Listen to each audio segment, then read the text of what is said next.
Is somebody asking the foreign nationals who are walking into Del Rio, Texas and setting up camps on this side of the border for proof of vaccination or a negative COVID test?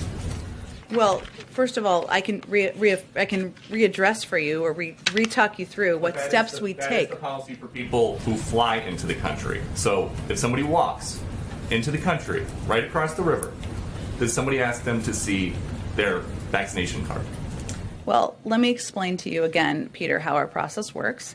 As individuals come across the border, and they are both assessed for whether they have any symptoms. If they have symptoms, the intention is for them to be quarantined. That is our process. They're not intending to stay here for a lengthy period of time. I don't think it's the same thing.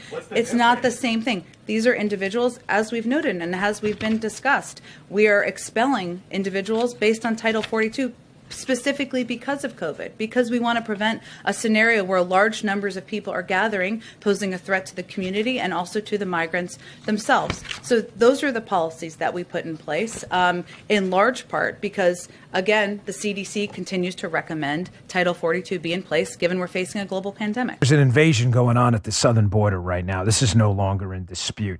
Bill Malugin from Fox News has been taking video down there all week. It is a legitimate, full-blown invasion right now. It's not just Southern and Central American states. We now have people coming from Haiti, all over the world, to basically line up at our southern border and demand to be let in. What else would they be doing down there? Here's video from Bill Malugin. This is deeply disturbing. I want you to check this out.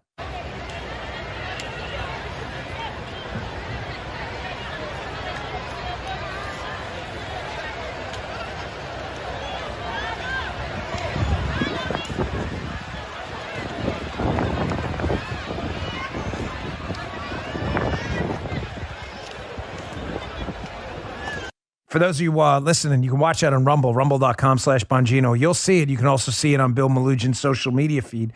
It's interesting. During the Depression, we had shanty towns that were built up all across the country. During the Depression, they called them Hoovervilles. It's fascinating now that nobody calls these in the media Bidenvilles, because that's exactly what they are. We have people, there's tent cities sprouting up everywhere.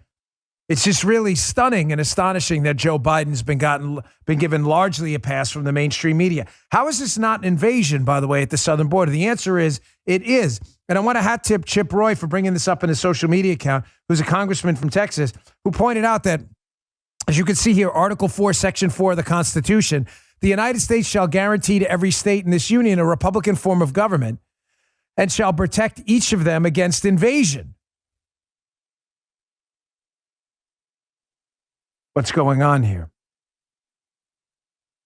The Biden administration is ignoring the Constitution again.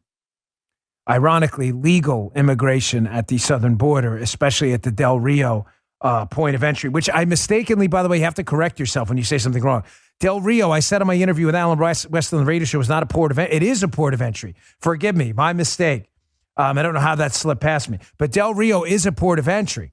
The legal port of entry in Del Rio, Texas, has been shut down. So the great irony here, the most disturbing, troubling irony here, is that legal immigrants and people crossing the border to engage in commerce with actual documents are now shut down from entering the United States from Mexico, while people here illegally are amassing on the border, invading our sovereign space with no intentions whatsoever of going through the legal process. Again, tell me how this isn't the greatest screw job of all time against legal immigrants. I'll wait.